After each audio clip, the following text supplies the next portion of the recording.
మేధావులు, కవులు, జర్నలిస్టులు ప్రజలను ప్రత్యేక తెలంగాణ కోసం సమాయత్తపరుస్తున్నారు. ఆ చారిత్రక సందర్భంలో పత్రిక నిర్వహించడం పక్కన చాలా గొప్పది. ఆ సమయంలో ఆ పత్రికలో నన్ను సబ్ ఎడిటర్గా పనిచేసే అవకాశం ఇచ్చిన అప్పటి సంపాదకులు దేవులపల్లి అమర్ గారికి, పబ్లిషర్ దేవులపల్లి అజయ్ గారికి ఈ సభాముఖంగా కృతజ్ఞత తెలుపుకుంటున్నాను. నిజంగా ఆ పత్రికలో పనిచేయడం అనేది నాకు కూడా ఒక పెద్ద మలుపు లాంటిది. అది నాకు కె శ్రీనివాస్ లాంటి జర్నలిస్టులు కూడా పత్రిక ద్వారా పరిచయం అయ్యారు. నాకు మేధావులు, పెద్ద పెద్ద జర్నలిస్టులు, కవులు పరిచయం నాకు పత్రిక ద్వారానే. నా సాహిత్య జీవితంలో కూడా చాలా నాకు గోల్డెన్ డేస్ అది. ఈ ప్రజాతంత్ర ఈ ఆవిష్కరణ సభకు అధ్యక్ష వహించిందిగా ప్రజాతంత్ర దినపత్రిక సంపాదకులు దేవులపల్లి అజయ్ గారిని మీ కరతాళ ధ్వనుల మధ్య సాధారణంగా ఆహ్వానిస్తున్నాం. ముఖ్య అతిథి కె శ్రీనివాసరెడ్డి గారు. వీరు ఒక గ్రామీణ స్థాయి జర్నలిస్ట్గా నుంచి కృషి ఉంటే ఒక ఉన్నత స్థాయికి ఎలా రావచ్చో నిరూపించిన వారు. వీరు ఉమ్మడి ఆంధ్రప్రదేశ్లో మొదటి ప్రెస్ అకాడమీ చైర్మన్, ఇప్పుడు తెలంగాణ మీడియా అకాడమీ చైర్మన్గా పనిచేస్తున్నారు. మరొక అతిథి ఇప్పుడు ఈ ప్రజాతంత్ర ఆవిష్కరిస్తారు కె శ్రీనివాస్ గారు. కె శ్రీనివాస్ గారు ఆంధ్రజ్యోతి ఎడిటర్. వీరు కూడా ప్రజాతంత్రంలో గతంలో కొత్త పంటల పేరుతో అప్పుడు పాఠకులను ఆలోచించే వ్యాసాలు రాసేవారు. నిజానికి కూడా వీరు ఇప్పుడు సందర్భం, ఇప్పుడే జర్నలిస్టులకు కానీ, కవులకు కానీ, రచయితలకు కానీ సందర్భం అనే ఒక మార్గదర్శి. కొన్ని సమస్యల మీద మనం ఎటువైపు ఉండాలో తేల్చుకోలేని సందర్భం వచ్చినప్పుడు చాలామంది కె శ్రీనివాస్ గారి సందర్భం కోసం ఎదురు చూస్తుంటారు. ఆ సందర్భం చదివిన తర్వాత కానీ మనం సమస్యను ఎలా అర్థం చేసుకోవాలి, మనం ఏవైపు ఉండాలో నిర్ణయించుకునేందుకు కవులకు, రచయితలకు, మేధావులకు ఒక మార్గదర్శకంగా పనిచేస్తుంది ఆ సందర్భం. వారిని వేదిక మీదకి ఆహ్వానించాం. ఇప్పుడు ఆత్మీయ అతిథి దేవులపల్లి అమర్ గారు. వీరు ఉమ్మడి ఆంధ్రప్రదేశ్లో ప్రెస్ అకాడమీ చైర్మన్గా పనిచేశారు. గతంలో ఆంధ్రప్రదేశ్ ప్రభుత్వానికి సలహాదారు. వీరి డేట్ లైన్ గ్రామస్థాయి గ్రంథాలయాల్లో, గ్రామస్థాయి కూడలలో పాఠకులు, సామాన్య జనాలు కూడా చర్చించుకుంటూ ఉంటారు. నిజంగా వీరి డేట్ లైన్లో ఒక సమస్య మీద వాళ్ళు రాసినప్పుడు దానిలో చరిత్ర ఉంటుంది, వర్తమానం ఉంటుంది. అదే పాఠకులు ఫాలో అయ్యేందుకు ప్రధాన కారణం.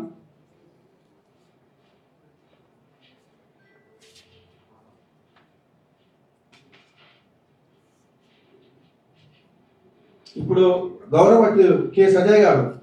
మీరు కేంద్ర సాహిత్య అకాడమీ పురస్కార గ్రహీత, కవయిత్రి, సోషల్ యాక్టివిస్ట్. దీన్ని సాధారణంగా మీ కరతాళ ధ్వనుల మధ్య వేదిక మీదకి ఆహ్వానిస్తున్నాం. కేంద్ర సాహిత్య అనువాద పురస్కారం. సభాధ్యక్షుడు అజయ్ గారిని సభ నిర్వహించవలసిందిగా కోరుతున్నాం. క్షమించాలి, సమయాభావం వల్ల ఈ హాల్ మనం 1:30 కల్లా వాళ్ళకు హ్యాండ్ ఓవర్ చేయాలి. ముఖ్యమంత్రి గారి కార్యక్రమం ఉంది. ముఖ్య అతిథి శ్రీనివాసరెడ్డి గారు, ఆత్మీయ అమర్ గారు ఆ కార్యక్రమం అటెండ్ చేయాల్సిందిగా ఉన్నది. కాబట్టి కార్యక్రమాన్ని త్వరగా క్లోజ్ చేసిన ప్రయత్నం చేస్తాము.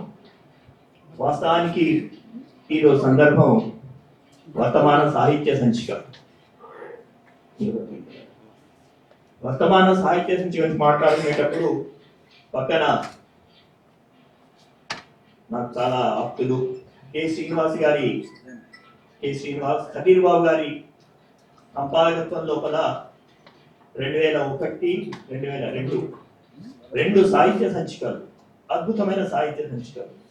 వాస్తవానికి ప్రజాతంత్ర ఒక ఆలోచనతోటి ప్రారంభం కాలేదు, దాని పుట్టిన ఒక ఆవేశంతో ప్రారంభం.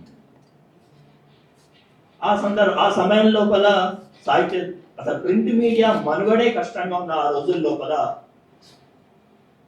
2 సాహిత్య సంచికలు, అద్భుత సాహిత్య సంచికలు తీసుకురావడం లోపల వారి కృషి, కె శ్రీనివాస్ గారిది, సత్యబాబు గారిది ఒకసారి ఈరోజు గుర్తుగా సంవత్సరం ఉన్నది. అప్పటి వరకు ఆ సాహిత్య సంచికలు వచ్చే సమయానికి ఇంకా తెలంగాణ వాళ్ళు అంత బలపడలేదు మరి దర్శకులు. అప్పుడే తెలంగాణ వాదాన్ని ఆ సాహిత్య సంచికల లోపల మొట్టమొదటిసారి తెలంగాణ సమాజానికి గోరెడ్డి వెంకన్నన్ పరిచయం చేసింది కె శ్రీనివాస్ గారి ప్రజాతంత్రం ద్వారా. తర్వాత ఇక 2001 తర్వాత ఉద్యమ ప్రస్థానం ఎట్లా జరిగింది అదంతా కూడా చరిత్ర. ఈ సందర్భం లోపల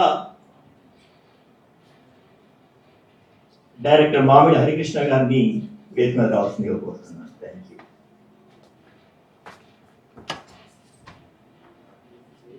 సో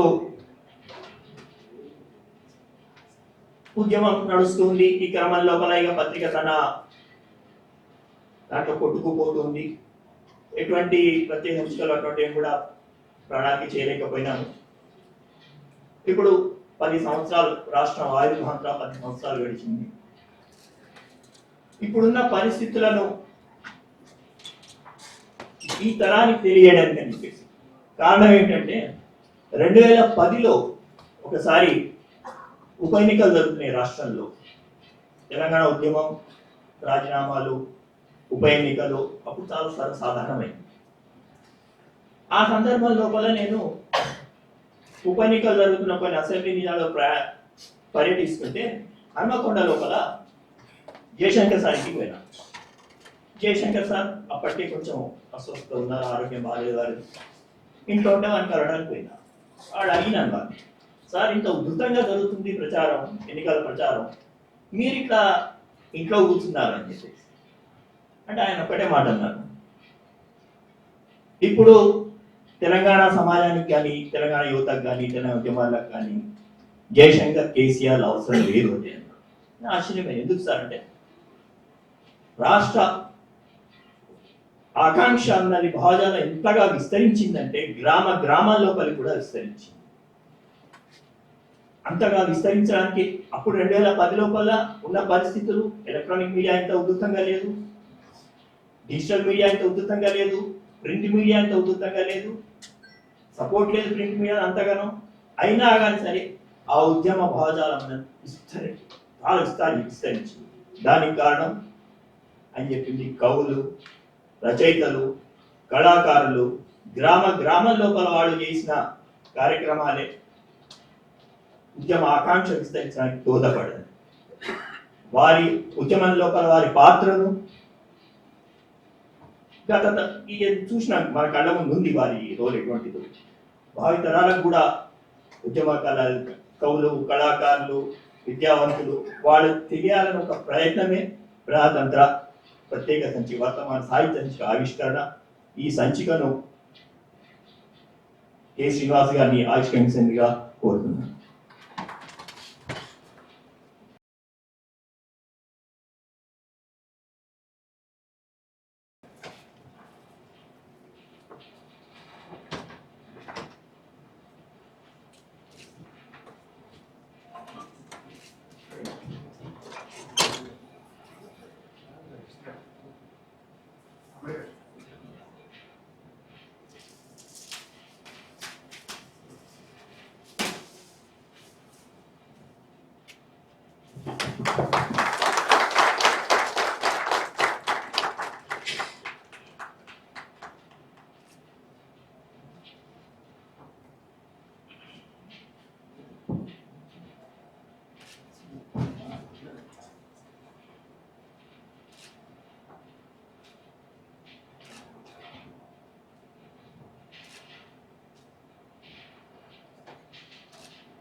శ్రీనివాస్ గారు క్షమించాలి. ఈ పుస్తకం వారు ఆవిష్కరించగా నాకు ముందే ఈ పుస్తకాన్ని బాక్స్ ఉండే నేను వారికి అందజేయలేకపోయినా. సో వారికి కొంచెం సమయం ఇస్తాను, పక్కలు మాట్లాడిన తర్వాత వారిని మాట్లాడిస్తాను. ఇంత లోపల వారి పుస్తకం చూసి దాని అభిప్రాయం, పుస్తకం అసలు ఎట్లా ఉంది, సంచిక ఎట్లా ఉంది అని వారు కొన్ని చెప్పగలుగుతారు. ఈ సాహిత్య సంచిక తీసుకురావడం లోపల వదిరాజు ప్రవీణ్ ముందుబడి కవులు, రచయితలు ఇంటర్వ్యూలు చేయించడం చాలా ఎఫర్ట్ పెట్టినారు. నేను ఒక నెల రోజులు బయట ఉండడం వల్ల కాస్త ఆలస్యమైంది. ఆలస్యమైనా సరే గత ఒక 15 రోజులకు అనుకున్నాము, కొన్ని ప్రోగ్రామ్ కార్యక్రమాల క్లాష్ కావడం వల్ల ఇది చేయలేకపోయినాము. కానీ ఈరోజు ఈ వేదిక మీద ఆవిష్కరించడం ప్రాసంగికతతో కూడిన ఒక గొప్ప విశేషంగా నేను భావిస్తాను. ఒక జాతి ప్రస్థానంలో 100 ఏళ్ళు 1000 ఏళ్ళు అనేది గొప్ప అంటే అనిపించకపోవచ్చు, కానీ ఇప్పుడున్న కాలంలో 10 ఏళ్ళు అనేది చాలా నిర్ణాయకమైన పాత్ర పోషించగలిగిన కాల పరిమాణం. వన్స్ అపాన్ ఎ టైం మనం చూసుకుంటే మొత్తం ఆదిమ మానవుడి కాలం నుంచి అంటే 45,000 సంవత్సరాల క్రితం ఎక్కడైతే పాండవుల గుట్ట, జయశంకర్ భూపాల్పల్లి జిల్లాలో ఉండే పాండవుల గుట్టలోని ఆధారాల మేరకు భారతదేశం మీద తొట్టతొలి మానవుడి ఆనవాళ్ళు 45,000 సంవత్సరాల క్రితం నిర్ధారించబడ్డాయి అనేది రిడిఫైన్ చేయాల్సిన హిస్టరీ. ఒకప్పుడేమో మనం మొన్నటి వరకు చదువుకునే ఏంటంటే భీంబేట్కా, మధ్యప్రదేశ్లో ఉండే భీంబేట్కాలో ఉండే రాక్ కేవ్ పెయింటింగ్స్ లో ఉండేవే మానవుడి తొలి ఆనవాళ్ళకి సూచికలు, 35,000 సంవత్సరాల క్రితం. ఇవి పరిశీలించిన తర్వాత 45,000 సంవత్సరాల క్రితమే ఆదిమ మానవుడి తొలి ఆనవాళ్ళు ఉన్నాయనే విషయం నిర్ధారణ అవుతున్న సత్యం. తెలంగాణ చేర్పు ఇది. అంటే భారతదేశ చరిత్ర పరిణామానికి, మానవ శాస్త్ర పరిణామానికి, ఆంథ్రోపాలజికల్ స్టడీస్ కి తెలంగాణ అందిస్తున్న కొత్త చేర్పు ఒక 10,000 సంవత్సరాల చరిత్రను ముందు చెప్పడం. సో అయితే అంటే 45,000 సంవత్సరాల నుంచి 1900 సంవత్సరాల వరకు ఒకలాగుంటే, అంటే సరే 16వ శతాబ్దం అనుకోవచ్చు, 16వ శతాబ్దం వరకు ఒకలాగుంటే 16వ శతాబ్దం నుంచి 19వ శతాబ్దం అంటే 300 సంవత్సరాలలో వచ్చిన సామాజిక, ఆర్థిక, రాజకీయ, సాంస్కృతిక, కళాత్మక, సాంకేతిక పరిజ్ఞానము, పురోగతి, అభివృద్ధి అంతే ఉంది. అంటే ఒక 300 సంవత్సరాల్లో ఒక 45,000 సంవత్సరాల ప్రగతి అంతా కేవలం 300 సంవత్సరాలలోనే మానవుడు సాధించగలిగాడు. ఆ తర్వాత 1900 సంవత్సరం నుంచి మనం 2000 సంవత్సరం కంటే ముందు తీసుకుంటే, అంటే 1950 వరకు తీసుకుంటే కేవలం అది ఒక 70-80 ఏళ్ల కాలంలోనే 300 సంవత్సరాలలో మానవుడు సాధించిన ఒక సామూహిక ప్రగతి, కలెక్టివ్ డెవలప్మెంట్ అనేది కేవలం ఒక 70-80 ఏళ్లలోనే సాధించబడినట్టుగా మనకు అర్థమవుతుంది. ఇక 1990 ఆ తర్వాత నుంచి న్యూ ఎకనామిక్ రిఫార్మ్స్ వచ్చినప్పటి నుంచి ఆ ప్రపంచవ్యాప్తంగా జరిగిన పరిణామాలు, మేధో మదనాలు, వీటన్నిటి దృష్ట్యా చూస్తే ఇప్పుడు మార్పు అనేది చెప్పడానికి సూచిక ఏంటంటే, కొలమానం ఏంటంటే 100 ఏళ్లలో రావాల్సిన మార్పు కేవలం 10 ఏళ్లలోనే వచ్చే ఒక స్థితి ప్రస్తుతం నెలకొంది. సో ఈ లెక్కన చూస్తే 10 ఏళ్ళు అనేవి జాతి నిర్మాణ ప్రస్థానంలో ఒక కీలకమైన, ప్రామాణికమైన, కొలమానం చేయదగిన ఘట్టంగా భావించవచ్చు. సో ఆ లెక్కన దాన్ని దృష్టిలో పెట్టుకొని తెలంగాణ రాష్ట్ర అవతరణని నేపథ్యంగా తీసుకుని దాని ఒక బెంచ్ మార్క్గా, దాని ఒక క్రొనలాజికల్ దాంట్లో మనం ఒకటి లైన్ పెట్టుకుంటాం. హిస్టారికల్ స్టడీస్ లో కానీ ఇప్పుడు ఆల్ఫ్రెండ్ ఆర్నాల్డ్ టైమ్ బి వాళ్ళు కానీ, లేదా ఈహెచ్ కార్ కానీ, హిస్టారియన్స్ ఎవరైతే ఉన్నారో, హిస్టారియోగ్రాఫర్స్ ఎవరైతే ఉన్నారో వారందరూ ఎట్లయితే ఏడి అని పెట్టుకున్నారు, బీసీ అని ఎట్లయితే పెట్టుకున్నారు కొలమానానికి, అలాగే తెలంగాణ రాష్ట్ర అవతరణకి ముందు, తెలంగాణ రాష్ట్ర అవతరణ తర్వాత అనే ఒక లైన్ ని కనుక డివైడ్ చేయగలిగితే ఆ లైన్ లో జరిగిన ఈ 10 ఏళ్లలో జరిగిన వివిధ రకాల మార్పులు, పరిణామాలు, సంభవించిన అంశాలని చిత్రిక పట్టాలనే లక్ష్యంతో ప్రజాతంత్ర పత్రిక వాళ్ళు ఈ రోజు ఈ చక్కని ఒక పుస్తకాన్ని ఒక విశేష సంచికగా అందించడం అనేది అభినందించదగిన విషయం. ఇది ఒకటి. అంటే ఒక రెట్రాస్పెక్షన్ అనేది ఒకవైపు అయితే, రాబోయే ప్రాస్పెక్టివ్ అంశాల పట్ల కూడా ఒక డాక్యుమెంటేషన్ చేయడం, విజువలైజేషన్ చేయడంగా భావిస్తున్నాను నేను. ఎందుకంటే గతంలో చూడడం, 10 ఏళ్ల ప్రస్థానాన్ని చూడడం, అన్ని రంగాల నుంచి, సామాజిక, ఆర్థిక, రాజకీయ, సాంస్కృతిక, చారిత్రక నేపథ్యాలలోంచి, పాలనాపరమైన అంశాలలోంచి, అలాగే మార్పులు, పరిణామాలు, వీటన్నిటిని చూడడం, కొండ అద్దమందు కొంచెమై ఉండదా అన్నట్టు దాంట్లో చూపించే ప్రయత్నం ఒకటి. రెండవ ప్రయత్నం ఏంటంటే రాబోయే 10 ఏళ్ళకి కానీ రాబోయే కాలానికి కానీ ఇది ఒక తొవ్వను చూపించేలాగా ఈ ప్రజాతంత్ర విశేష సంచిక ఉందని నేను ప్రత్యక్షంగా భావిస్తున్నాను. ఎందుకంటే దీనికి సంబంధించిన చర్చ జరుగుతున్నప్పుడు ఉద్దిరాజు ప్రవీణ్ కుమార్ గారు నాతో దీని గురించి ఒక స్థూలంగా చర్చ చేయడం కూడా జరిగింది. ఆ చర్చ జరుగుతున్న క్రమంలో నాకు అర్థమైన సత్యం ఏంటంటే దీన్ని ఒక చక్కని భవిష్యత్ సూచికకు ఇది ఒక తొవ్వగా చేయాలనే లక్ష్యంతో దేవులపల్లి అజయ్ గారు ఒక నిబద్ధతతో నిజాయితీతో చక్కని ప్రయత్నం చేశారని నేను భావిస్తున్నా. సో అందుకని ఒక్కసారి మనందరి కర్తార్థాల మధ్య ప్రజాతంత్ర పత్రికకు, ఆ పత్రిక ఇన్నేళ్ల కాలం నుంచి నిలబడ్డ పత్రికా విలువలకు, మానవీయ విలువలకు, ముఖ్యంగా మానవీయ విలువలకు, చైతన్య స్ఫూర్తికి ధన్యవాదాలు తెలియజేస్తున్నాను సార్. అందుకని అజయ్ సార్కి మీకు దండాలు, శనార్థులు, నమస్కారాలు సార్. అలాగే ఈ కార్యక్రమానికి, ఈ పుస్తకాన్ని ఆవిష్కరించడానికి ఇచ్చేసారు పెద్దలు శ్రీనివాసరెడ్డి గారు, తెలంగాణ మీడియా అకాడమీ చైర్పర్సన్. మనందరికీ తెలుసు దశాబ్దాల కాలం నుంచి కూడా జర్నలిజంని ఒక తను నడిచే జర్నలిజం లాగా అనిపిస్తాడు. అంటే ఆయన మాట్లాడిన, రాసిన, అక్షరం రాసిన, సంపాదకత్వం వహించిన ప్రతి అంశంలో కూడా తనదైన ముద్ర ఒకవైపు, మరొక వైపున ఒక అంతర్లీనంగా మానవీయత ఉంటుంది.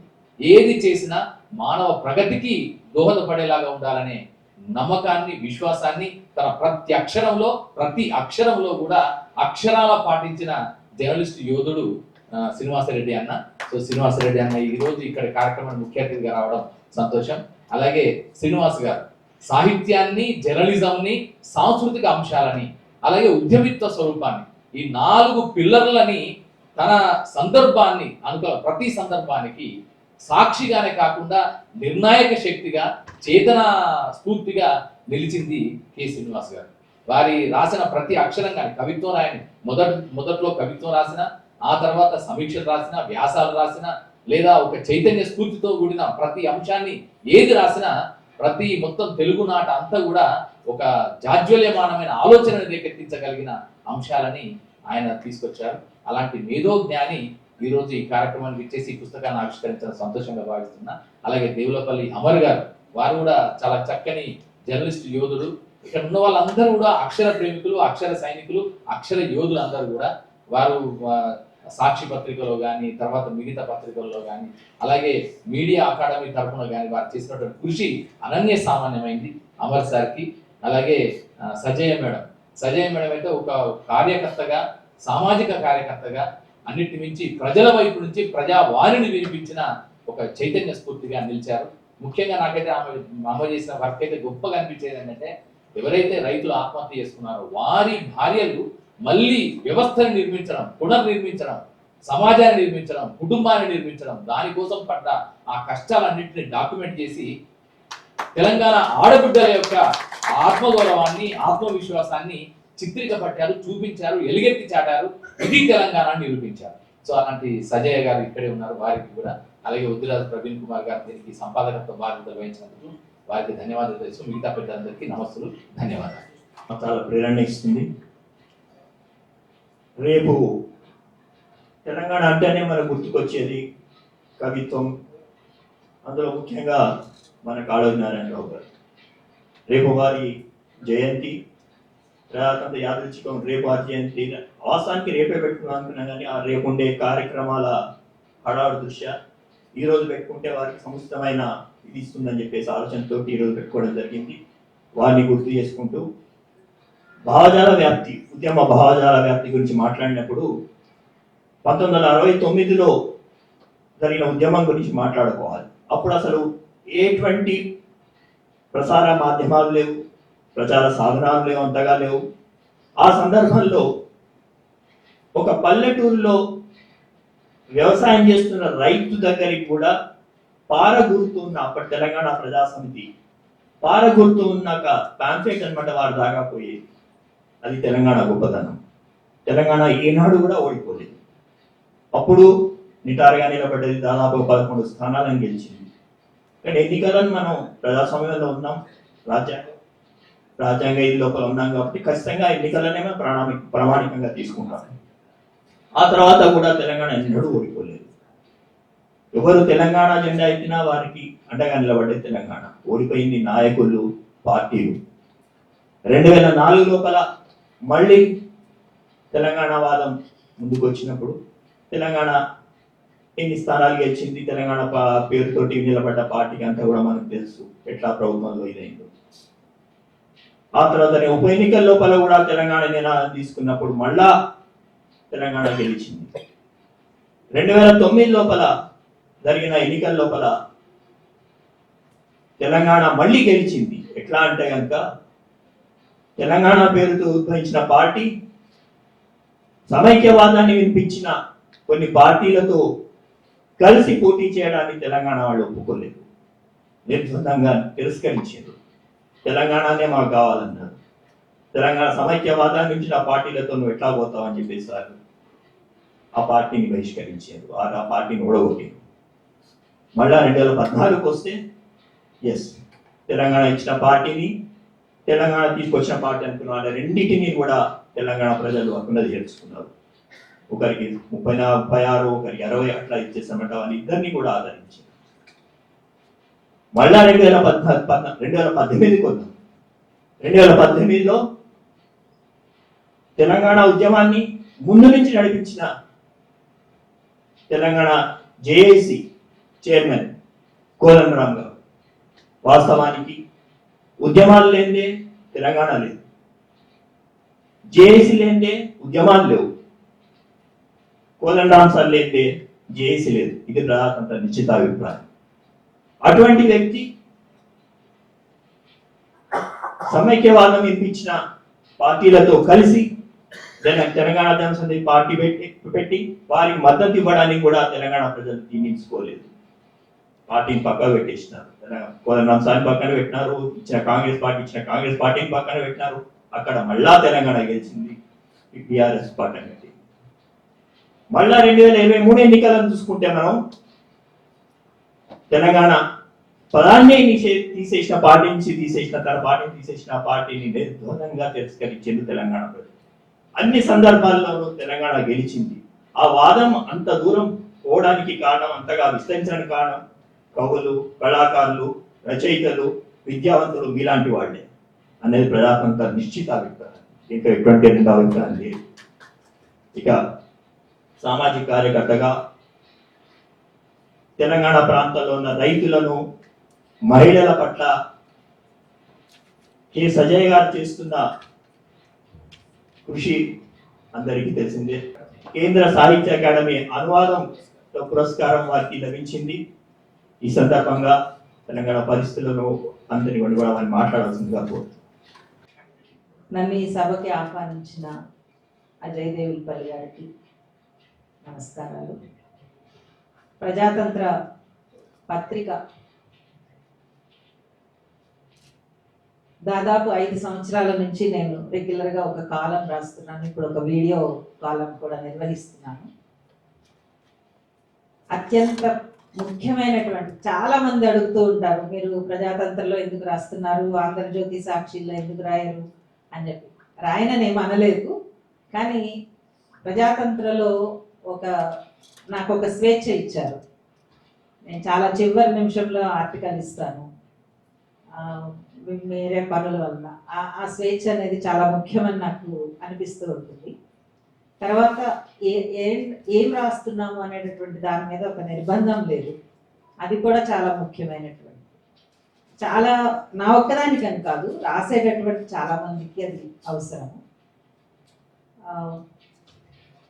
నిజానికి తెలంగాణ రాకముందు, వచ్చిన తర్వాత అనేటటువంటివి చూసుకుంటే కనుక నా దృష్టికి వచ్చిన కొన్ని అంశాలని మీ ముందు పంచుకుంటాను.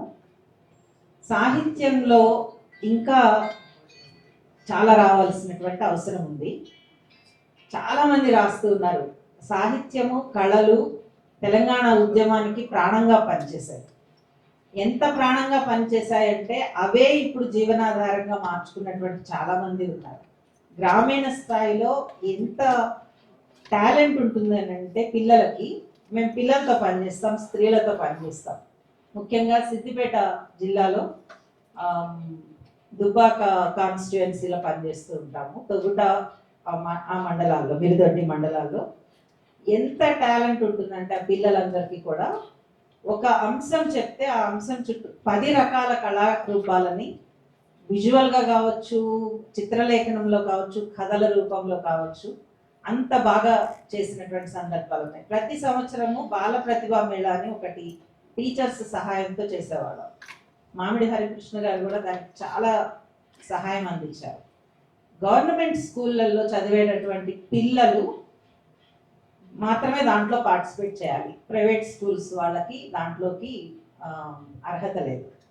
అది కూడా ఒక విమర్శ వచ్చింది, ప్రైవేట్ స్కూల్లో చదివే వాళ్ళు కూడా పిల్లలే కదా అని. కానీ గవర్నమెంట్ స్కూళ్ళల్లో చదివేటటువంటి పిల్లలకి వేదికలు లేవు అనేటటువంటి దాంతో వాళ్ళకి ప్రతి సంవత్సరం ఒక కార్యక్రమం నిర్వహించేవాళ్ళు. డిసెంబర్ 10 మానవ హక్కుల వేదిక రోజు, మానవ హక్కుల దినం రోజు, అక్కడ పిల్లలు కథ రాయమంటే ఎంతమంది కథలు రాశారు అంటే దాదాపు 5 ఏళ్ల పాటు పిల్లలు కథలు రాశారు. వాటిని డాక్యుమెంట్ చేయలేకపోయారు. ప్రజాతంత్ర అవకాశం ఇస్తే ఆ కథలన్నీ ప్రజాతంత్రకి ఇస్తాము ఖచ్చితంగా. అంటే ఒక అంశం తీసుకునేటటువంటి వాళ్ళు, అది వాళ్ళ ఊరు కావచ్చు, వాళ్ళ వ్యవసాయం కావచ్చు, వాళ్ళ తల్లిదండ్రులు కావచ్చు, ఒక అంశం ఉంటుంది. ఆ అంశం చుట్టూ పిల్లలు అప్పటికప్పుడు ఆలోచించుకుని రాసేటటువంటి వాళ్ళు, బొమ్మలు వేసేటటువంటి వాళ్ళు. అంటే ఆ రకమైనటువంటి వాళ్ళలో ఉండేటటువంటి అభివ్యక్తిని బయటికి తీసుకురావడానికి చాలా వేదికలు అవసరం అవుతుంది. ఎంత ఎంత అవకాశం ఉంటే పిల్లలు అంత బాగా ఆలోచించగలుగుతారు, దాని మీద పని చేయగలుగుతారు.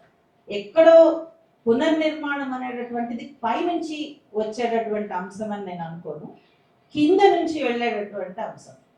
ఆ పునర్నిర్మాణంలో విలేజ్లో గ్రామాల్లో ఉండేటటువంటి స్త్రీలని, పిల్లలని పార్టిసిపేట్ చేయించగలిగితే, వాళ్ళు పాల్గొనేలాగా చేయగలిగితే కనుక ఎన్ని రకాలైనటువంటి వ్యవస్థల బలోపేతం అనేది అవుతుంది. గ్రామాల్లో ఉండేటటువంటి మహిళా సంఘాలు ఈరోజు మొత్తము వ్యవసాయానికి సంబంధించిన మార్కెటింగ్ వ్యవస్థను చూస్తున్నారు. కానీ దానికి గుర్తింపు చూస్తున్నారు కానీ దానికి సరైనటువంటి ఆర్థిక గుర్తింపు కానీ, వాళ్ళ పని పట్ల గుర్తింపు కానీ ఇంకా పెంచాల్సినటువంటి అవసరం ఉంది. అది పాలసీల వరకు తీసుకెళ్లాల్సినటువంటి అవసరం ఉంది. తర్వాత నా దృష్టిలో వచ్చినటువంటిది ప్రధానమైనటువంటిది, నేను పనిచేస్తున్నది కూడా తెలంగాణ ప్రాంతంలో ఒక సజీవమైనటువంటి ఒక వ్యవసాయ విధానం ఉండేది. ఎంత సజీవమైనటువంటి వ్యవసాయం అంటే ఇక్కడ నేలలు అద్భుతమైనటువంటి పంటలకి ఆవాసం, వైవిధ్యమైనటువంటి పంటలకు ఆవాసం. ఆ వైవిధ్యమైనటువంటి పంటలు అన్నీ పోయి, ఒక ఆహార భద్రతనిచ్చేటటువంటి పంటలు పోయి, పూర్తిగా వాణిజ్యపరమైనటువంటి పంటలు ఒక ఆ వైపుగా ఒక ప్రయాణం జరగటం చాలా స్లోగా జరిగిపోయింది. అది దాని విధ్వంసం ఈరోజు కొన్ని లక్షల కుటుంబాలు అనాథలుగా నిలబడ్డాయి, ఆత్మహత్యలతో అల్లాడుతున్నాయి. తెలంగాణ వచ్చిన తర్వాత ఈ పరిస్థితి మారుతుంది అనేటటువంటిది మేము పెట్టుకున్నటువంటి చాలా బలమైనటువంటి ఆశ, కానీ అది ఇప్పటికీ కొనసాగుతుంది.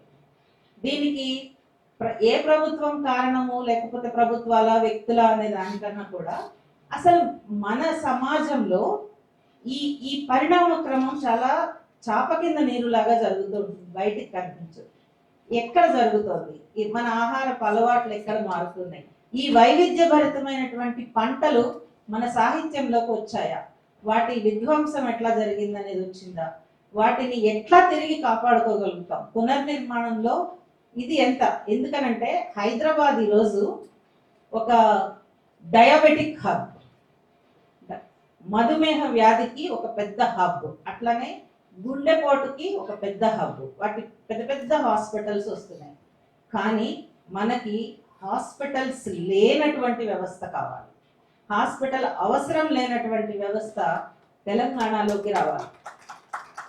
గ్రామాలలో ఈరోజు వ్యవసాయం చేసేటటువంటి స్త్రీలు, పురుషులు డయాబెటిక్తో బాధపడుతున్నారు. ఎంత ఎంత డయాబెటిస్ పెరిగింది అని అంటే అంత కన్జంప్షన్, అంటే డయాబెటిక్ పెంచేటటువంటి ఆహారపు అలవాట్లు మారాయి. అది చాలా నష్టం, భవిష్యత్ తరాలకి ఇంకా చాలా నష్టం.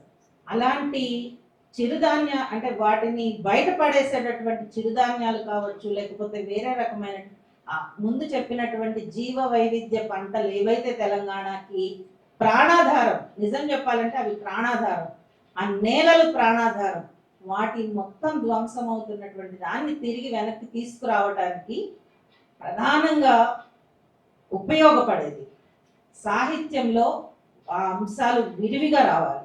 అది కవిత్వమా, పాటన, కథన, కవిత్వమా, ఏదైనా కావచ్చు, నాటకమా, కానీ అవి తిరిగి వెనక్కి వచ్చినప్పుడు తెలంగాణ చాలా ఆ ప్రపంచానికే తలమానికగా మారుతుంది.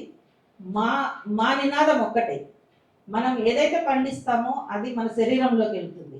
మనం ఏదైతే అనారోగ్యాన్ని తెచ్చుకుంటామో అదే మన పండించేటటువంటి పంటే మన అనారోగ్యానికి హేతు అవుతుంది. ఫార్మ్ టు ప్లేట్ అనేటటువంటి దాంట్లో ఆరోగ్యకరమైనటువంటిది ఉండాలి. తెలంగాణ చిరుధాన్యాల తట్టగా మారాలి, విత్తనాల తట్టగా. చిరుధాన్యాల తట్ట అనేటటువంటి దాన్ని మనం కాన్సెప్ట్ తీసుకోగలిగితే కనుక అద్భుతమైనటువంటి ప్రయోగాలు, జీవితం, రాష్ట్రం సుసంపన్నమయ్యేటటువంటి అవకాశం ఉంటుందనేది మా పరిశీలనలో వచ్చింది. తెలంగాణ రైతు ఆత్మహత్యలు లేని తెలంగాణగా అతి తొందరలో మారాలి అనేటటువంటిది మా ఆకాంక్ష. రైతు ఏడిస్తే ఎవరు అది దేశానికే మంచిది కాదు అనేటటువంటిది నా నమ్మకం. ఈ సంచిక తీసుకురావడంలో చాలా కృషి చేసినటువంటి ప్రవీణ్ గారికి అభినందనలు, అట్లానే అజయ్ గారికి. సుజాత వచ్చారు, సుజాత గారిని వేదిక మీదకి ఆహ్వానిస్తున్నాం. శాతవాహన యూనివర్సిటీ లో ప్రొఫెసర్గా పనిచేస్తున్నారు. సింగరేణి కాలనీలో తెలంగాణ బిడ్డల కోసం ఒక అద్భుతమైనటువంటి ప్రయోగాన్ని చేస్తున్నారు. అది తెలుసుకోవాల్సినటువంటి అవసరం ఉంది. Thank you so much. Thank you Sajay గారు. ప్రజాతంత్రను నేను నడిపిస్తున్నప్పటికీ నా వెనుక ఉండి నన్ను బాగా ప్రోత్సహించిన 98 నుంచి కూడా నారాయణ రెడ్డి గారు, వారిని వరంగల్ నుంచి వచ్చిన వారిని వచ్చి ముందు కూర్చోవాల్సిందిగా నేను ఆహ్వానిస్తున్నాను. నారాయణ రెడ్డి నన్ను పూర్తిగా ఆవేశంతో కొట్టిందండి. అది ఎట్లా కొట్టింది అంతా కూడా పెద్దలు శ్రీనివాస్ రెడ్డి గారికి తెలుసు. ప్రస్తుత మీడియా అకాడమీ చైర్మన్, వారికి వేరే కార్యక్రమం, ముఖ్యమంత్రి కార్యక్రమం వలన వారు కొంచెం తొందరలో ఉన్నారు. వారు వెళ్ళేటప్పుడు వారు మీడియా అకాడమీ బాధ్యతలు తీసుకున్న సందర్భంగా ప్రారంభంత చిన్న ఒక శాలువా కప్పి వారికి సత్కారం చేయబోతుంది. దయచేసి మన యాక్సెప్ట్ చేయవలసిందిగా కోరుతుంది.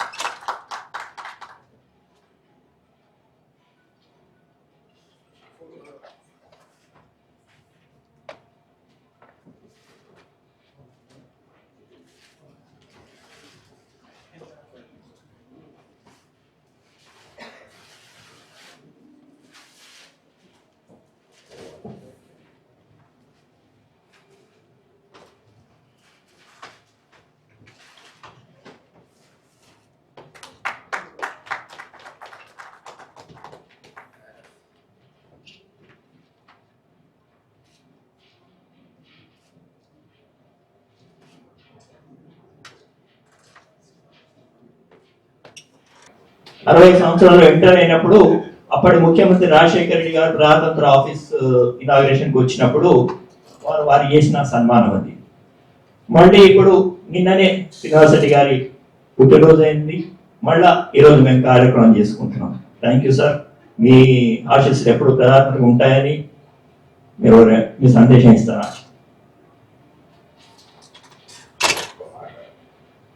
ఒక మాట, ప్రజాతంత్ర ప్రారంభానికి ముందు దాని లోగోను ఆవిష్కరించింది కూడా ఆయనే.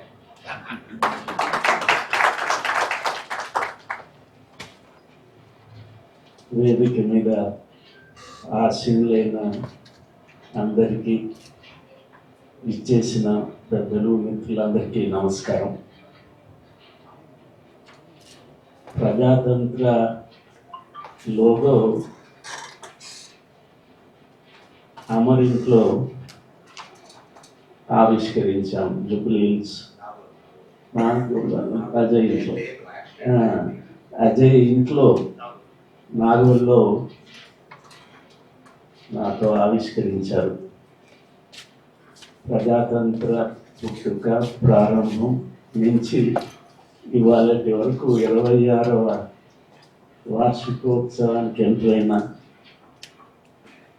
ఈ ఘట్టాలన్నీ నేను ప్రత్యక్షంగా ఎరుగుతున్నాను. ఈ ఘట్టాలలో కష్టాలు, నష్టాలు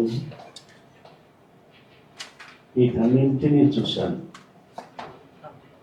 మనకు ప్రదర్శించిన చిత్రంలో పూసలో దారం మాదిరిగా ఉన్న భావం తెలంగాణకు కట్టుబాటు. ఆ రోజు ముఖ్యమంత్రి చంద్రబాబు నాయుడు గారిని దీన్ని ప్రారంభించమన్నప్పుడు ప్రథమ సంచిక వారు ప్రారంభించారు ఇందిరా ప్రియదర్శిని ఆడిటోరియంలో. అది చూడగానే నేను కూడా ఫీల్ అయ్యాను, ఏంటిది గద్దరితో బొమ్మ, ఆ తర్వాత హెడ్డింగు, అర్థం తెలంగాణ. ఆ క్రమం తప్పలేదు. ఈనాటి వరకు ప్రజాతంత్ర 25 సంవత్సరాలు 26 సంవత్సరంలో ఉన్న ప్రజాతంత్ర తెలంగాణకు కట్టుబాటుగా ఉన్నటువంటి పత్రిక ప్రజాతంత్రం. తర్వాత పరిణామాలు అందరికీ తెలుసు. జరిగిన పరిణామాలు 10 సంవత్సరాల పాలన తెలంగాణ తర్వాత అనేక సంచికలు, సాహిత్య సంచికలు. ఇప్పుడే విఠల్ శ్రీనివాస్ ఈ సంచిక గురించి అడిగితే నేను గత సంచిక చేశాను అన్నారు. అజయ్ పట్టుదల ఇందులో ప్రధానమైంది. అజయ్ కొన్ని సందర్భాల్లో తాను చెప్పిందే వేదం, తాను పట్టిందే కుందేళ్లకు 3 కాళ్ళు అంటే విశ్వసింపజేయగలుగుతాడు. అంత పట్టుదలతో ఈ పత్రికని నడిపించడానికి 26 ఏళ్ళు ఒక్కడిగా. వైఫ్ ఉందా? అభినందించాలనా? అమ్మాయి ఎవరో అమ్మాయి అందరికీ తెలుసు అనుకుంటాను. అందరికీ ప్రేమించే వాళ్ళు ఆదిరాజు వెంకటేశ్వరరావు గారి కూతుర్ని మీరు చేసుకున్నారు. ఆ రోజుల్లో జర్నలిజానికి ప్రత్యేకంగా పరిశోధనాత్మక జర్నలిజానికి అనేక రకాల 69 ఉద్యమానికి ఆయన ఒక పట్టుగా ఉన్నాడు. 69 తెలంగాణ ఉద్యమానికి ఆదిరాజు చాలా పట్టుదలతో పనిచేసినటువంటి వ్యక్తి. జైలుకు కూడా వెళ్ళాడు. హైదరాబాద్లో ఆంధ్రజ్యోతి పత్రికలో పనిచేసేవాడు. ఆ తర్వాత ఆంధ్రజ్యోతి పత్రికకి ఢిల్లీ వెళ్ళారు. ఇతర పత్రికలకు ప్రత్యేక విలేకరుగా పనిచేశారు. 69 ఉద్యమానికి సంబంధించి ఇవాళ పత్రికలు నడపటము అనేది చాలా కష్టమైన పని. ఆ కష్టంలో ప్రజాతంత్రం లాంటి పత్రికకి కమిటెడ్, తెలంగాణ పట్ల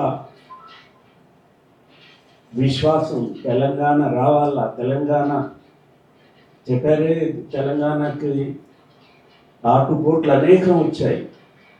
కానీ మేధావులు, కళాకారులు, సాహిత్య ప్రియులు అంతా తెలంగాణకు విశ్వాసంతో ఇది ప్రజాతంత్ర వేదికగా కాగలిగింది. అలాంటి ప్రముఖులు అనేక మంది ఇందులో వ్యాసాలు రాశారు. ప్రజాతంత్ర అలాంటి దాన్ని ప్రోత్సహించడంతో పాటు ముందుకు తీసుకెళ్ళటానికి, ఉద్యమాన్ని ముందుకు తీసుకెళ్ళటానికి ఇది ఏనాడైనా ఈ తెలంగాణ వచ్చి తీరాలా అని చెప్పి పట్టుదలతో ఉన్నటువంటి తీరు ఖచ్చితంగా అజయ్ని, నిర్వాహకుల్ని మనసారా అభినందిస్తున్నాను. వాళ్ళ ముఖ్యమంత్రి చూడగానే మన చంద్రబాబు నాయుడు గారు కొంత నొచ్చుకున్నట్టు కనిపించింది. కానీ తప్పదుగా వాస్తవం, ఒక కట్టుబాటుకు ఉన్నటువంటి వాస్తవాన్ని చెప్పారు. ఈ సందర్భంగా మరోసారి నేను మనసారా ప్రజాతంత్ర నిర్వాహకుల్ని అజయ్ని అభినందిస్తూ, వేరే ప్రోగ్రాము ఉన్నా వాయిదా వేపించాము. ఇది ప్రెస్ క్లబ్లో జరగాల్సింది గత వారం. ముఖ్యమంత్రి గారి ప్రోగ్రాం మారిపోయింది కాబట్టి ఇక్కడ పెట్టండి, మామూలు హరికృష్ణ గారి ప్రోత్సాహం తప్పనిసరిగా ఉంటుందని చెప్పి ముఖ్యమంత్రి గారి ప్రోగ్రాం అయిపోగానే 11 గంటలకి 12, 1 గంటలకు పెట్టుకుందాం అనుకున్నాను. కానీ ముఖ్యమంత్రి గారి ప్రోగ్రాం 3 గంటలకి మారడంతో మన రెవెన్యూ శాఖ మంత్రి పొంగులేటి శ్రీనివాసరెడ్డి గారు అర్జెంటుగా ఖమ్మం వెళ్ళాల్సి వచ్చినందున ముఖ్యమంత్రి గారు వెయిట్ చేస్తున్నారు. ఆయన బయలుదేరినట్టున్నాడు, మెసేజెస్ వస్తున్నాయి. నన్ను మన్నించాలా, మరోసారి పెద్దలందరినీ మన్నించమని కోరుతూ, ప్రజాతంత్ర మనసారా ఇది ఆవిర్భావం మొదలు 26 ఏళ్ళు ప్రత్యక్ష సాక్షిగా ఉన్న ఈ పత్రిక ఒక కట్టుబాటుతో, తెలంగాణకు ఒక కట్టుబాటుతో ఉన్నటువంటి ఈ పత్రికని మనసారా అభినందించు. మరింత కాలం మరింత విస్తృతంగా సెంటెన్స్లు డాక్టర్ రూప్ కుమార్ దబ్బీకర్ రాసిన దాంట్లో నుంచి చదవదలుచుకున్నాను. మౌనం ఎప్పుడు మనకు రక్షణ వలయం కాదు. మౌనం ఎప్పుడు మనకు రక్షణ వలయం కాదు. అరుపులను స్వరపేటికలు బందీ చేయటం సరికాదు. అరుపులను స్వరపేటికలు బందీ చేయటం సరికాదు. నినదించే స్వరం ఎప్పుడూ మూగబోదు. దానికి ప్రజాతంత్ర నిదర్శనం అని చెప్పి మనది. Thank you sir. సామాజిక కార్యకర్త, మహిళా సమస్యల పట్ల దీర్ఘకాలంగా పోరాడుతున్న ప్రొఫెసర్ సూర్యపల్లి సుజాత గారిని మాట్లాడాల్సిందిగా కోరుతున్నాను. ముందుగా ఆలస్యంగా వచ్చినందుకు క్షమించాలి. కారు క్రాష్ అయింది, తర్వాత కింద అంతా జాతర ఉంది, పార్కింగ్కి ఎక్కడెక్కడికో వెళ్ళాల్సి వచ్చింది, మిస్ అయ్యాను. ప్రజాతంత్ర నాకు అంటే నేను తెలంగాణ ఉద్యమంలో 2009 కరీంనగర్లో ప్రొఫెసర్గా వెళ్ళాను. అప్పుడు చాలా వ్యాసాలు రాసేదాన్ని, అందులో కొన్ని ప్రజాతంత్రంలో వచ్చేవి, సార్ చేసేవారు. అమర్ గారికి గుర్తుందో లేదో తెలియదు, ఒకసారి ఆయన కరీంనగర్ వచ్చారు, నేను ఏదో వ్యాసం రాశాను, చుక్కారెడ్డి దగ్గరికి సార్ దగ్గరికి వచ్చారు. అంటే ఏదో విన్న అభిప్రాయం, అదొక జ్ఞాపకం. తర్వాత ప్రజాతంత్రకి వేరే పత్రికలకి నేను చిన్న తేడా చెప్పాలనంటే, అన్ని సామాజిక అంశాల పట్ల ఆయన శ్రద్ధగా చూసి చదివి, ఎక్కడ సోషల్ మీడియాలో పోస్ట్ పెట్టినా లేకపోతే ఏదన్నా పత్రికలో రాసినా వెంటనే ఫోన్ చేసి దాన్ని ప్రజాతంత్రంలో వేయడము. అంటే మామూలుగా నేను కాస్ట్, జెండర్, దళిత సమస్యల పట్ల రాస్తే చాలామంది హెజిటేట్ చేస్తారు, వేయరు. అట్లాంటి అంశాలు కొంచెం కాంప్లికేటెడ్ ఉన్న అంశాలు వేయరు. ఊషా గారు ఉన్నప్పుడు దేశీ దిశ అనే పత్రిక శ్రీనివాస్ గారు, అల్లం నారాయణ గారు ఇనాగ్రేట్ చేశారు సోమాజిగూడ ప్రెస్ క్లబ్లో. అప్పుడు ఆ పత్రిక నడపడానికి ఎంత కష్టపడేవాళ్ళము నాకు ఇంకా గుర్తుంది. మొదటి సంచిక ఒకవైపు అంబేద్కర్, ఒకవైపు భగత్ సింగ్ వేశాము. తీవ్రమైన వ్యతిరేకత, మీరు అసలు అంబేద్కర్ని భగత్ సింగ్ని ఎట్లా వేస్తారు, ఇద్దరిని కలిపి ఎట్లా వేస్తారు. తర్వాత అది కాస్ట్ క్లాస్ పర్స్పెక్టివ్తో వేద్దామని ఉషా గారి ఆలోచన ఉంటే చాలా వెతికేవాళ్ళం, బ్రతిమలాడేవాళ్ళం ప్రొఫెసర్లని అందరినీ కాస్ట్ క్లాస్ మీద అరికి దొరకక పాత 30-40 సంవత్సరాల ఎదురీత పత్రికలు ఉంచుకొని వ్యాసాలు తీసి ఎడిటింగ్ చేసి వేసేవాళ్ళు. అంటే ప్రత్యక్షంగా ఒక పత్రిక నడపడం ఎంత కష్టం. రెండు, దానికి ఒక పర్స్పెక్టివ్ ఉండి సామాజిక కోణం ఉండి నడపడం ఇంకా చాలా కష్టం. వనరులు అయితే అది ఎట్లాగూ ఉండనే ఉండింది. సో ఇన్ని కష్టాల నడుమ ఒక ప్రజల పక్షాన నిలబడి ప్రజాతంత్రం నడిపిస్తూ 26 సంవత్సరాలు సుదీర్ఘంగా ప్రయాణం చేయడం, అందులో ఈ మధ్య కాలంలో సజయతో యూట్యూబ్ ద్వారా అంటే డిజిటల్ మీడియాలో కూడా ప్రజాతంత్రం రావడం అభినందనీయం. ఎందుకంటే ఇప్పుడంతా పిల్లలకి ఇప్పుడు జనరేషన్స్కి చాలా మందికి పత్రికలు కొని చదివి చూసే కంటే ఆన్ మొబైల్ ఉంటుంది కాబట్టి డిజిటల్ మీడియాలో కూడా ప్రజాతంత్ర ప్రవేశం చాలా ఆహ్వానించదగ్గ విషయం.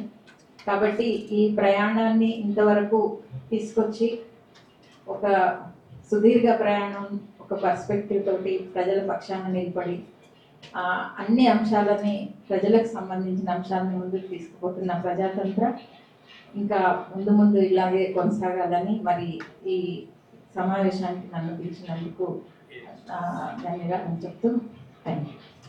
ఇప్పుడు సాహిత్య సంచికను ఆవిష్కరించిన శ్రీనివాస్ గారిని మాట్లాడుతున్నాము.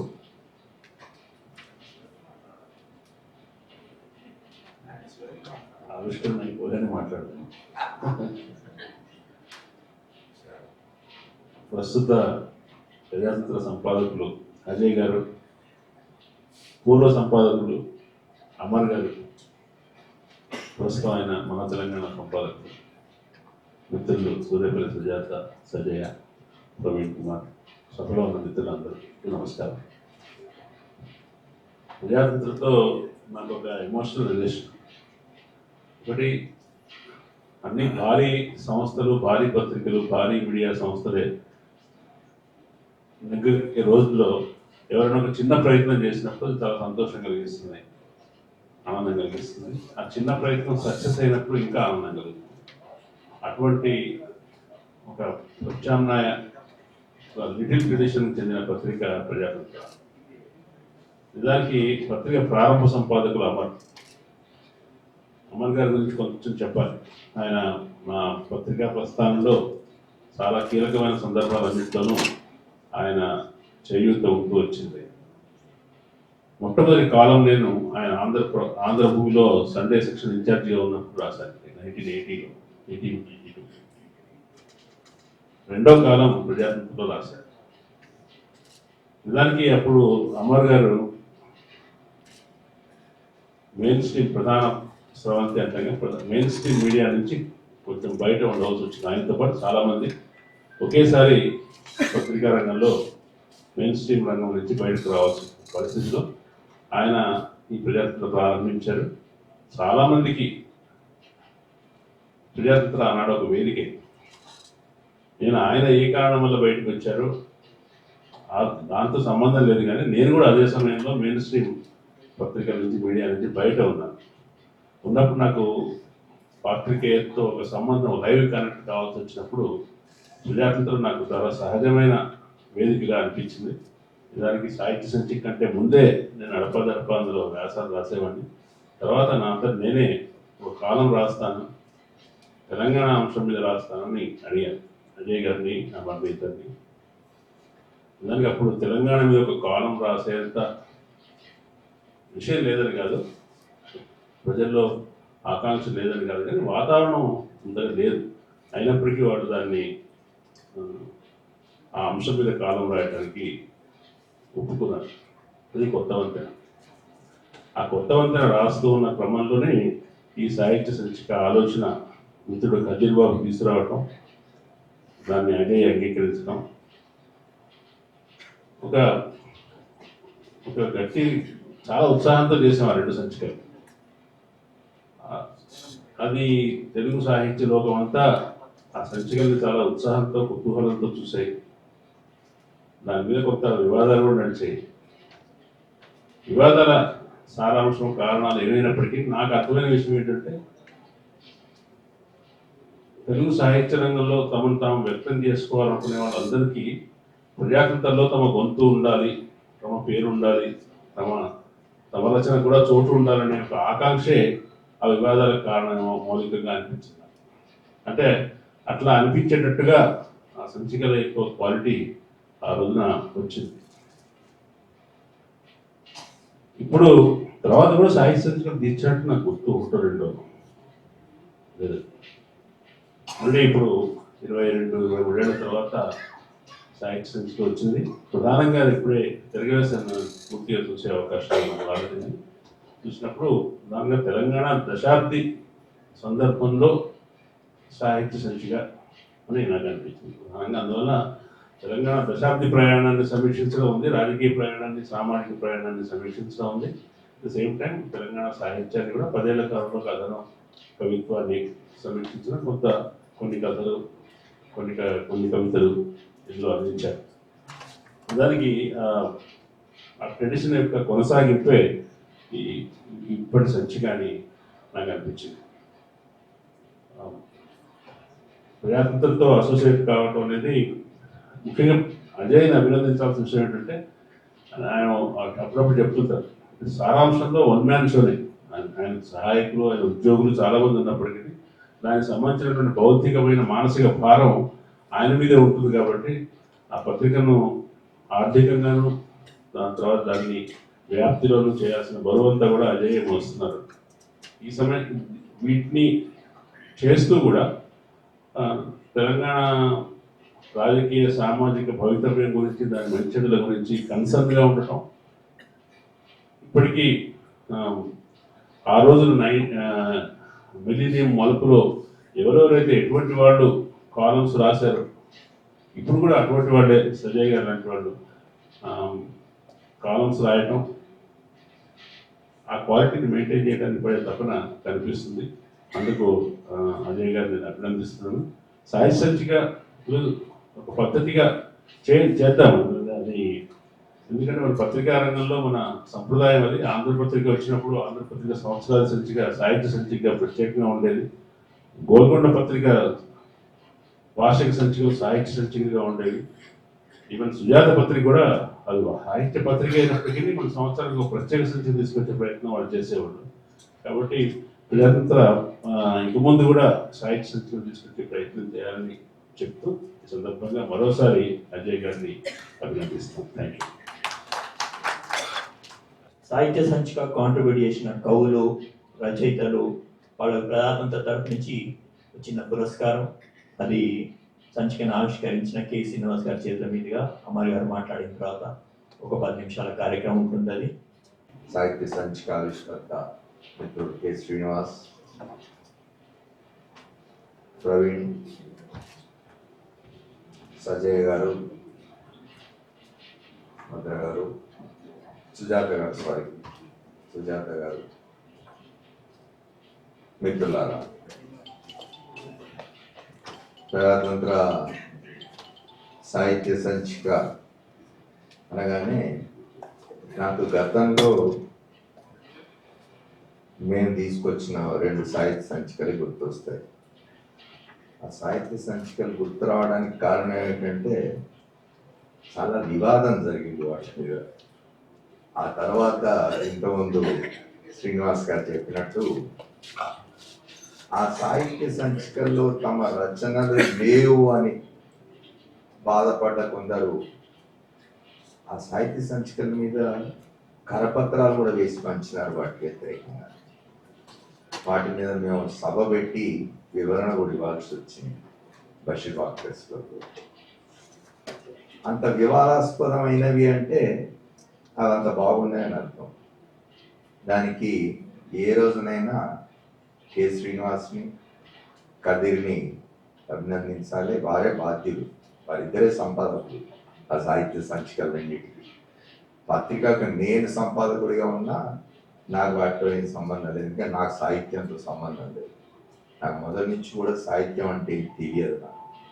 నేను జర్నలిస్ట్గా బ్రతికినాను 48 సంవత్సరాలు. ఇప్పుడు ఈ 48 సంవత్సరాల్లో ఓ 10 సంవత్సరాలు ప్రభుత్వ పదవుల్లో ఉన్నాను.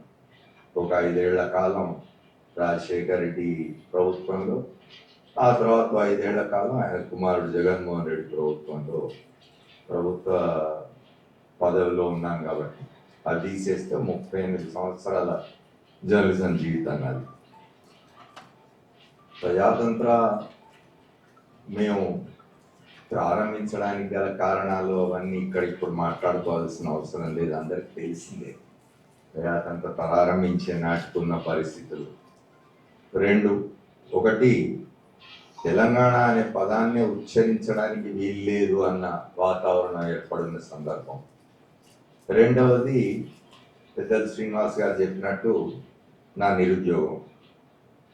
నేను మొత్తం నా వృత్తి జీవితంలో అనేక మార్లు నిరుద్యోగాన్ని అనుభవించినాను. నేను యజమాని కోపం వచ్చినా, నా కోపం వచ్చినా నేనే ఉద్యోగం వదిలిపెట్టేది. అన్ని సందర్భాల్లో అట్లే జరిగింది. ఎక్కడైనా యజమాని కోపం వచ్చినా, సంపాదకుడికి కోపం వచ్చినా నేనే రాజీనామా చేసి వెళ్ళిపోయిన సందర్భాలు ప్రతిసారి. అప్పుడు కూడా అట్లాంటిది ఒక సందర్భం. నేను 1997లో అప్పుడు పనిచేస్తున్న పత్రికలో ఉద్యోగం మానేసి బయటకు వచ్చి ఖాళీగా ఉన్న సందర్భం. నాతో పాటు ఆ రోజుల్లో అనేక మంది మిత్రులు ఖాళీగా ఉన్నారు. నిజానికి అది ఎటువంటి పరిస్థితి అంటే, ప్రస్తుతం శ్రీనివాస్ గారు ఎడిటర్గా ఉన్న పత్రిక ఆంధ్రజ్యోతి కూడా మూతపడినది. దాదాపు కొన్ని వందల మంది జర్నలిస్టులు నిరుద్యోగులే ఉన్నారు. ఒక నిరాశామయ వాతావరణం జర్నలిజం వృత్తిలో. మేము చాలామందిని మేము పనిచేస్తున్న పత్రికల్లోంచి బయటకు వచ్చి ఆంధ్రజ్యోతి మూతపడి అనేక మంది జర్నలిస్టులు నిరుద్యోగులుగా ఉన్న కాలంలో ప్రజాతంత్ర ప్రారంభమైంది. ప్రజాతంత్ర యాజమాన్యానికి ఇప్పటికి కూడా కృతజ్ఞతలు తెలపాలి. ఎందుకంటే మాలాంటి నిరుద్యోగ జర్నలిస్టులందరికీ ఆనాడు ఉపాధి కల్పించింది ప్రజాతంత్రం. అంతేకాదు, మళ్ళీ ఆంధ్రజ్యోతి పునఃప్రారంభం అప్పుడు ప్రజాతంత్రంలో పనిచేస్తున్న వాళ్ళు దాదాపుగా అందరూ ఆంధ్రజ్యోతిలో చేరినారు. అప్పుడు యాజమాన్యం నా మీద కొంచెం తీర్పు వహించింది కూడా. ఈయన జర్నలిస్ట్ ట్రేడ్ యూనియన్ నాయకుడిగా ఉన్నాడు కాబట్టి జర్నలిస్టులందరినీ ఆ పత్రికకు పంపించేస్తూ ఉన్నాడు. ప్రజాతంత్రం ఎట్లా నడవాలి అని యాజమాన్యం కొంచెం నా మీద తీర్పు వహించిన మాట కూడా వాస్తవం. కానీ జర్నలిస్టులు వాళ్ళకు ఉపాధి, దానికి సంబంధించిన ఆలోచనలో ఉన్నారు కాబట్టి అర్థం చేసుకున్నది యాజమాన్యం కూడా.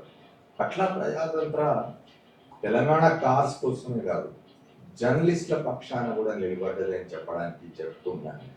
సాహిత్యానికి దీనికి సంబంధం లేదు, కానీ ప్రజాతంత్రం గురించి మాట్లాడాల్సి వచ్చినప్పుడు ఇట్లాంటి విషయాలు చెప్పుకోవాలి.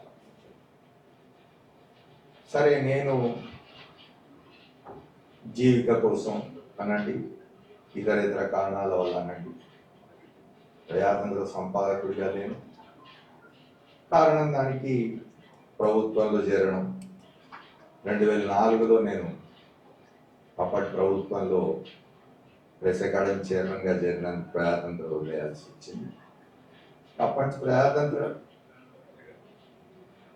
ప్రజాతంత్రను నిర్వహించే వాళ్ళు ఉన్నారు. ప్రజాతంత్ర నిర్వహణ సాగుతూ ఉన్నది కాబట్టి మళ్ళీ నేను వాపసు రాలేదు. అవసరమైతే వచ్చాను, కానీ అవసరం లేదనేది నాకు అర్థమైంది. ప్రజాతంత్ర బాగా నడుస్తూ ఉన్నది. అందరూ ఇంతకుముందు శ్రీనివాస్ రెడ్డి గారు చెప్పినట్టు, శ్రీనివాస్ గారు చెప్పినట్టు అజయ్ దాన్ని ఏమంటారు, తన భుజాల మీద, భుజస్కంధాల మీద ఆ భారాన్ని మోస్తూ ఉన్నాడు. మేము పెద్దగా ఆ భారాన్ని పంచుకుంటున్నది లేదు, భుజకీర్తులు తప్ప. ప్రారంభ సంపాదకుడు, నేను ప్రారంభ సంపాదకుని కూడా కాదు, పునఃప్రారంభ సంపాదకుడు.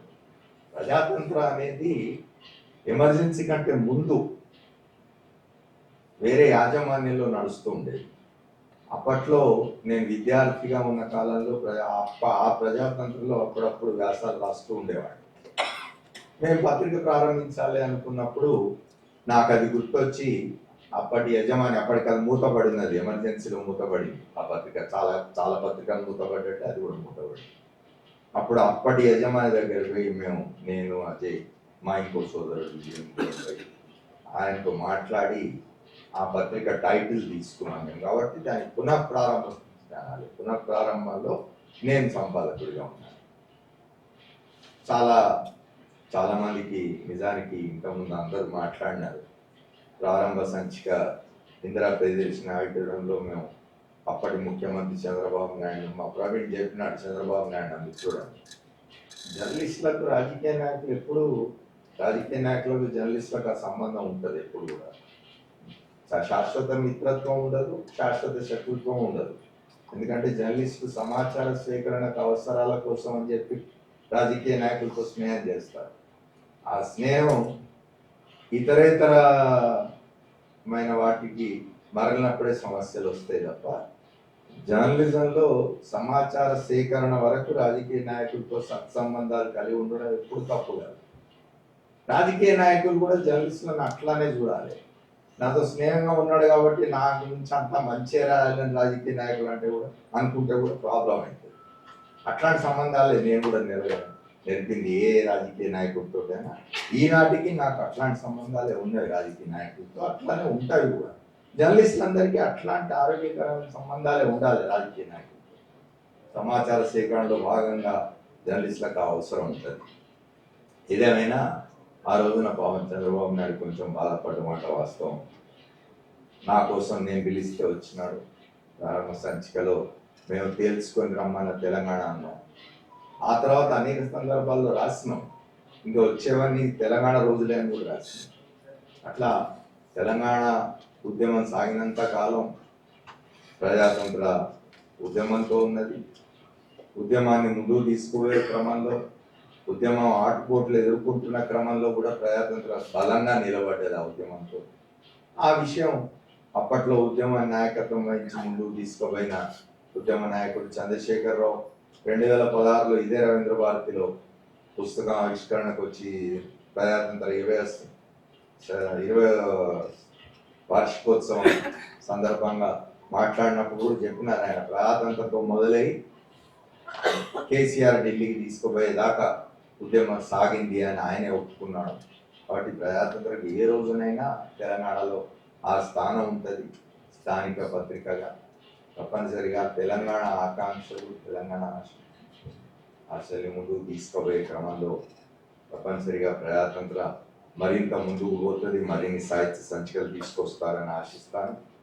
ఈ సాహిత్య సంచిక ఇంకా నేను చూడలే కాబట్టి దాని గురించి ఏం మాట్లాడలేను నేను.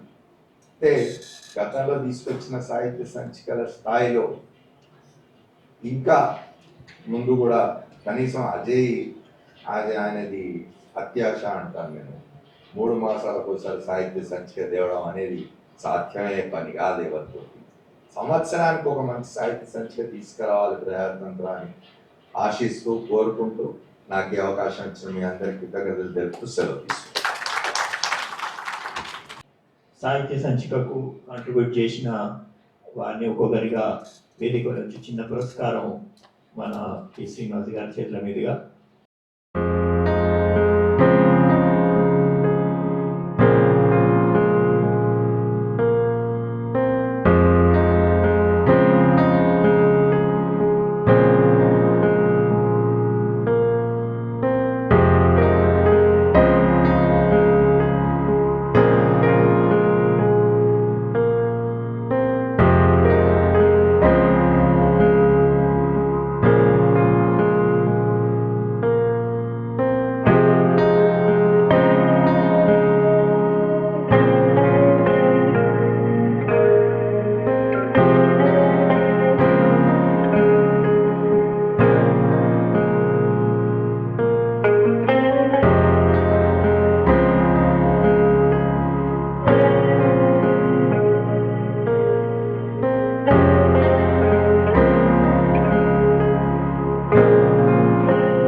వర్తమాన సాహిత్య తీసుకురావడం వల్ల ప్రవీణ్ కృషిని అభినందిస్తూ వారికి కూడా చిరు పురస్కారం దయచేసి.